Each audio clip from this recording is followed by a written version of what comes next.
muchas gracias por venir. Buen día para todos. Mi nombre es Luciano Lucas, como ya nos presentó el doctor Cají y la doctora Villa. Y bueno, la idea de la jornada era ir de lo más básico para los cardiólogos adultos a ir yendo en profundidad, y las charlas más profundas en cuanto a las cardiopatías congénitas están en horas de la tarde. Así que vamos a empezar con este tema, que es la CIA, CIB y el ductus, hasta dónde puede llegar el cardiólogo de adultos. Y a modo de introducción y un poco lo que decía la doctora Villa, me llamó la atención, quizás no se ve bien porque aquí en la computadora sí, pero este es un artículo que los que se dedican a esto ya lo habrán leído porque es un artículo viejo del 2008, que se publicó una serie en la revista Circulation, y en realidad lo que me llamó la atención, aparte que está muy bueno y es recomendable para leer, es la palabra que dice ahí que no leen ustedes, que es struggle, ¿sí? Y ese es mucho de lo que siente las cardiólogos de adultos a la hora de recibir un paciente con cardiopatías congénitas en el consultorio. Yo fui al diccionario y dije, ¿qué significa bien struggle? Y la definición es lucha, ¿sí?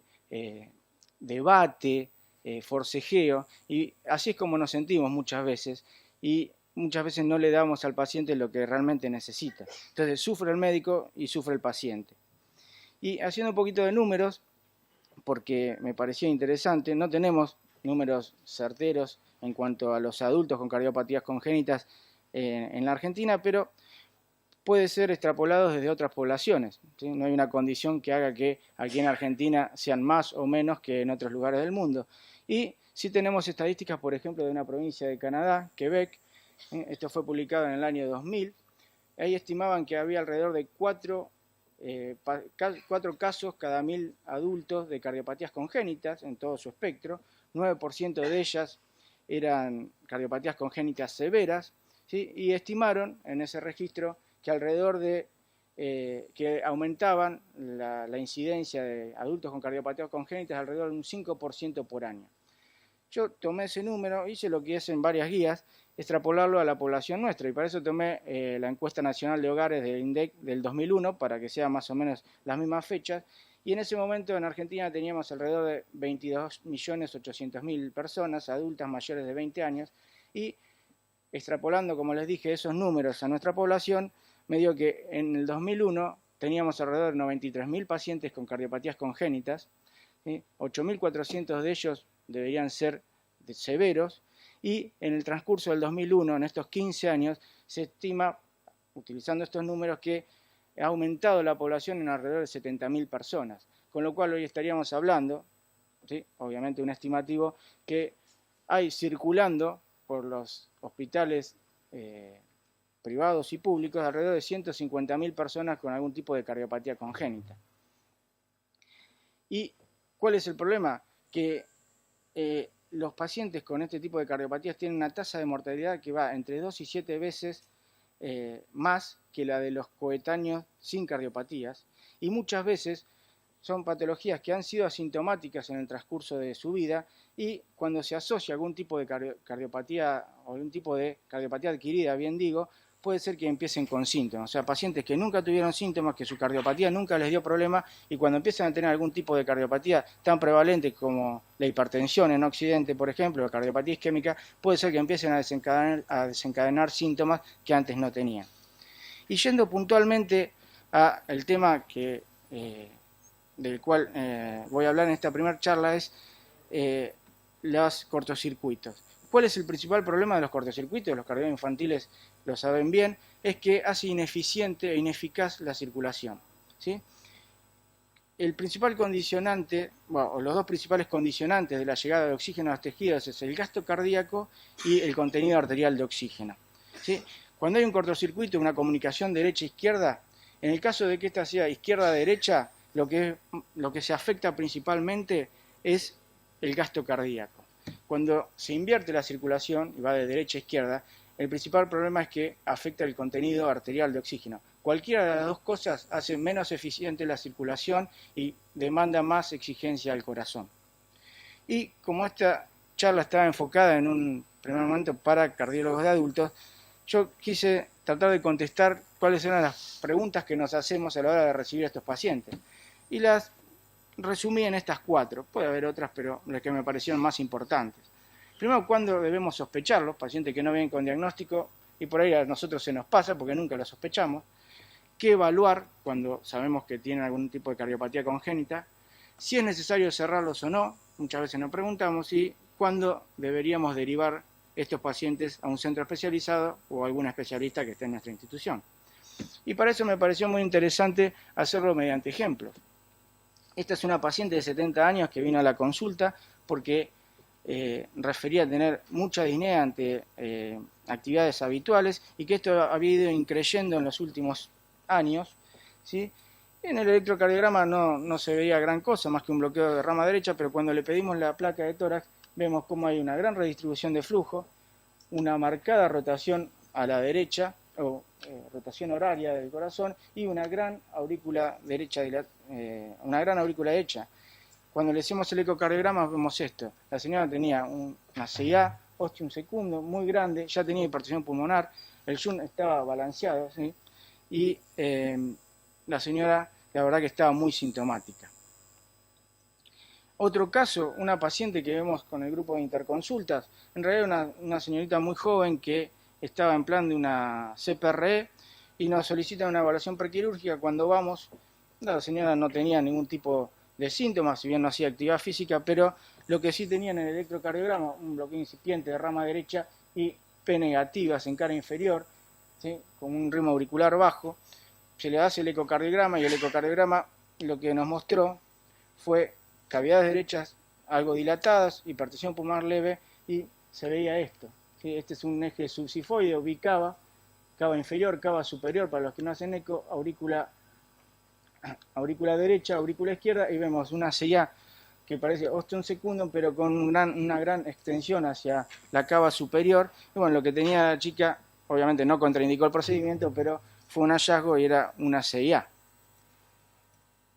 Otro ejemplo, un paciente que viene para el apto físico para correr maratón, lo único que tenía como antecedente era un soplo en la infancia, pero nada más. De hecho, tenía muy buena clase funcional. El electro y la placa no tenían ningún tipo de alteración o nada que nos haya llamado la atención, pero por el antecedente del soplo, y el soplo se ocultaba, le decimos hacer un eco y vemos cómo tiene una solución de continuidad a nivel del septum anterior, parece una ACV subaórtica, con un compromiso de la válvula aórtica, la ACV le había generado una insuficiencia valvular aórtica. Y otro ejemplo, y no los aburro más, esta paciente que viene también de 55 años con disnea, sin nada relevante en el electrocardiograma. Cuando le hacemos la placa de tórax por su disnea, vemos como hay una gran dilatación de la aorta ascendente con desviación de la tráquea. Decidimos hacer un ecocardiograma, no tengo el transtorácico porque no tenía muy buena ventana, y en el transesofágico vemos, pero ahí se halló que había un ductus, vemos como hay un flujo continuo a nivel del tronco de la arteria pulmonar. La paciente tenía un ductus permeable y ahora les voy a contar cómo le fue. Entonces, el principal punto, lo que quiero subrayar con esto, que muchas veces no vienen con el rótulo, la mayoría de las veces, pero hay muchos indicios que nos dan, tanto la anamnesis como los exámenes complementarios, de los cuales nos podemos valer para hacer los diagnósticos. Lo que sí tenemos que tener es un alto nivel de sospecha. Yendo a otra pregunta, ¿sí? ¿Qué evaluar? Bueno, cuando sabemos que el paciente tuvo la cardiopatía y fue resuelta, en el caso de la CIA, por ejemplo, cuando fue resuelta precozmente, entre los 25 años, son pacientes que deberían andar bien, y lo que tenemos que hacer es lo que llamamos prevención primaria, en cuanto a lo que respecta a cardiopatía isquémica o cardiopatía adquirida. En el caso de que hayan sido reparados tardíamente, luego de los 25 años, quizá ya han tenido una mejoría clínica, de no haber shunt residual, el riesgo de embolia paradojal desaparece, pero lo que hay que aclararle a estos pacientes y lo que tenemos que tener en cuenta es que el riesgo de arritmia permanece elevado. En el caso de las CIB, las CIB tienen una característica, hay algunos tipos de CIB que pueden cerrarse espontáneamente, y en ese caso lo que tenemos que ver es que no haya shunt residual y cómo está la válvula tricúspide, porque ese cierre puede causar algo de insuficiencia en la válvula tricúspide, y eso es lo que deberíamos evaluar. En el caso de haber shunt residual, el riesgo de embolia y el riesgo de endocarditis está presente, y sobre eso debemos actuar, y eso tenemos que tener en cuenta. Y una vez cerrado y sin shunt residual, los pacientes deberían andar bien, salvo que se hayan cerrado los shunt tardíamente, que ahora vamos a hablar un poquito en profundidad de eso. ¿Y qué evaluar cuando los pacientes no tienen tratada su cardiopatía? Yo traté de graficarlo, soy cardiólogo de adultos, o sea, para mí era difícil esto, entonces traté de graficarlo de una manera que a mí me resultara lo más esquemática posible. Y en el caso de la CIA, lo que tenemos es un shunt que es sistodiastólico, pero preponderantemente es diastólico. Y el principal determinante del shunt, de la cantidad de flujo en el cortocircuito, es, además del diámetro del mismo, es la compliance de los ventrículos en diástole, ¿sí? Entonces, a mí se me ocurrió hacerlo de esta manera. A medida que el paciente va creciendo, lo que va pasando es que el ventrículo, producto de, por ejemplo, la hipertensión tan prevalente en nuestra población, el ventrículo se va haciendo cada vez más rígido, el ventrículo izquierdo, va disminuyendo la compliance ventricular. Esto causa un aumento del volumen del shunt izquierda-derecha, bajando la precarga del ventrículo izquierdo, causando intolerancia al ejercicio y aumentando el flujo en cavidades del lado derecho, dilatando las cavidades derechas, aumentando el volumen pulmonar, y esta dilatación provoca un aumento con el correr de los años del riesgo de aparición de arritmias. Básicamente, cuando uno entiende esto, es más fácil y más predecible la evolución de los pacientes. En el caso de la CIB, la cosa no es tan esquemática y básicamente los pacientes cuando tienen CIB y la CIB tiene algún tipo de complicación en la infancia, generalmente vienen resueltos, cuando no es porque son CIB pequeñas y el riesgo que tienen o lo que tenemos que controlar es el riesgo de endocarditis, o sea, indicar profilaxis, y en algunas CIB el riesgo de evolución e insuficiencia valvular aórtica. ¿Qué pasa cuando la CIB es moderada, grande y no fue resuelta en la infancia? Bueno, además del riesgo que vimos recién, estos pacientes, su vasculatura pulmonar está sometida a no solo a grandes volúmenes, sino a grandes presiones. De hecho, cuando la CIB es muy grande, la presión que va a la vasculatura pulmonar es sistémica, lo cual puede producir, además de intolerancia al ejercicio, insuficiencia cardíaca, inversión del flujo con cianosis y la aparición del síndrome de Eisenmenger, con lo que eso implica para el paciente. Aquí, a modo de ver algunas complicaciones, es un eco transesofágico, una CIB subaórtica, en la cual vemos una imagen móvil adherida al defecto, ¿sí?, de 1 centímetro. Esto fue una endocarditis de la CIB. Este es otro ejemplo, una paciente que nos llegó del sur, que había sido intervenida hacía 2 años por una insuficiencia aórtica severa, que ya había empezado a dilatar sus cavidades izquierdas, pero si bien había evolucionado bien en los primeros momentos, había empezado con disnea rápidamente progresiva. Cuando viene a la consulta se le hace un ecocardiograma, las cavidades izquierdas estaban todavía dilatadas y lo que vemos es, aparte de un leak perivalvular, que no lo habían resuelto la causa de su insuficiencia aórtica, que era una CIB subpulmonar. ¿Cuál es la complicación principal del ductus permeable? Bueno, es muy similar a la de la CIB.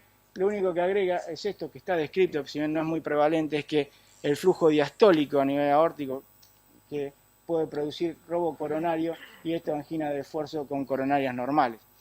Pero básicamente lo otro, el riesgo de arritmia, limitación de ejercicio, la presencia de cianosis, que en el caso del ductus puede ser diferencial, es decir, distal al ductus puede estar cianótico el paciente y por encima del mismo puede tener una correlación normal. Eso, todo lo demás es muy parecido a las complicaciones que debemos esperar o que debemos buscar en el caso de la CIB. Esta es la paciente que les mostré al principio, que había venido con la disnea y la complicación que tuvo fue una endocarditis a nivel del ductus. Vean cómo el flujo involucra la vegetación, una imagen muy móvil. Esta paciente, esta vegetación embolizó al pulmón, gracias a Dios evolucionó muy bien. ¿Es necesario cerrarlo? Nos hacemos la pregunta. Y yo le agregaría a esa pregunta si es seguro cerrarlo. ¿Qué pasa? En los cortocircuitos, primero, el principal condicionante de la hipertensión pulmonar es el alto flujo. En el caso de la CIA y en la CIB, aparte del alto flujo, la alta presión a la que está sometida, como les decía anteriormente, el árbol pulmonar. Esto genera un estrés circunferencial, disfunción endotelial y da paso a una serie de procesos que son la hipertrofia de la media y la proliferación intimal, que produce una independización de esta hipertensión pulmonar del flujo para hacerse ya irreversible. Entonces hay un punto a este nivel que no sabemos cuál es, en el cual cerrar el defecto ya no trae beneficio porque es independiente del flujo, y no solo no trae beneficio, ¿qué nos dicen los registros y los estudios? Que el Eisenmenger, si bien tiene mal pronóstico con respecto a la población general, tiene mejor pronóstico que sobrevida a mediano y largo plazo que el de la hipertensión pulmonar primaria. Entonces, cerrando el defecto, estamos cerrando un mecanismo de descarga que tiene el ventrículo derecho y estamos llevando esta curva a ¿qué? ¿Sí? Esto no solo no mejoraría al paciente, sino que le empeoraría el pronóstico. ¿Qué nos dicen las guías? ¿Cuándo debemos cerrarlo? En el caso de la CIA y de la CIB, cuando hay sobrecarga de volumen. ¿Sí? Sobrecarga de volumen, el cierre con dispositivo es de elección, en el caso de la CIA, cuando se puede, obviamente. La embolia paradojal es 2A y el síndrome de Eisenmenger en todos los tipos de defectos es una contraindicación para el cierre. La CIB y el ductus tienen las mismas indicaciones prácticamente, ¿sí? Siempre hay que tener en cuenta el riesgo de prolapso en la CIB de las cúspides aórticas y hay que controlar eso, pero básicamente la presencia de síntomas, los síntomas de esfuerzo o la sobrecarga de volumen o la dilatación de cavidades son indicaciones de cierre. No siempre sale bien, gracias a Dios hoy tenemos la herramienta del cierre percutáneo, ¿sí? Que ha bajado mucho el riesgo de las intervenciones, pero hay veces que tenemos algunas complicaciones. Este es un paciente que se le cerró con un dispositivo, un ductus, que quedó muy bien, no tiene shunt residual, pero vemos cómo protruye a nivel de la rama de la pulmonar y genera una estenosis de rama. Este es otro paciente que se le cerró una CIB perimembranosa, quedó con un poquito de shunt residual, pero vemos cómo dificulta la excursión de la válvula tricúspide, y este caso es un cierre de un dispositivo que se intentó cerrar una CIA tipo ostium secundum, pero vemos cómo quedó mal posicionado con respecto al septum, tiene shunt residual y tiene riesgo de desprenderse. ¿Cuándo deberíamos derivar al paciente? Desde el 96, que se reunieron un consenso en Canadá, las guías americanas han dicho lo mismo, ¿sí? Ellos lo definen según la patología. Las guías del 2001, las del 2008 y recientemente las guías que se publicaron de la American Heart en Circulation el año pasado, no han cambiado las indicaciones. Según la patología, que ahora vamos a ver cuál es el seguimiento que deben tener los pacientes y quién los debe seguir. Las guías europeas, en cambio, proponen un seguimiento más individualizado, no según la patología, sino según cada paciente. Según la necesidad de cada paciente es quién debe seguir al mismo. Pero, básicamente, las cardiopatías simples, como el foramen oval, la CIA ostium secundum aislada, pequeña, la CB pequeña aislada, o algún cortocircuito que ha sido cerrado con éxito, podrían ser manejadas perfectamente por el cardiólogo de adultos sin ningún tipo de complicación. Las de moderada complejidad, como pueden ser la CIA ostium primum o la seno venoso, el ductus permeable o alguna CIB con patología estructural asociada del tipo insuficiencia aórtica, como vimos recién, pueden ser seguidas por el cardiólogo de adultos, pero periódicamente deberían ser vistas por el especialista y si resorte del médico especializado el síndrome de Eisenmenger. Para concluir, las cardiopatías congénitas son un problema cada vez más prevalente y debemos estar preparados los cardiólogos adultos para recibir a estos pacientes. Hay que tener a la hora de diagnosticarlos un alto nivel de sospecha, entender bien la fisiopatología y la hemodinamia para adelantarnos a las complicaciones. El cierre no siempre mejora o soluciona las cosas e incluso puede empeorarlo, con lo cual habrá que seleccionar bien a los pacientes a los que enviamos a esto. No hacer de más, pero tampoco hacer de menos. Muchas veces recibimos pacientes y tienen una CIA, no, se equivocó de consultorio, eso no está bien. Hay muchas patologías que podemos manejar los cardiólogos adultos.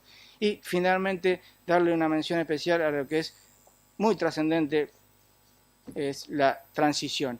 Estos pacientes tienen un conflicto muy grande. Durante muchos años los siguió el cardiólogo infantil, ¿sí?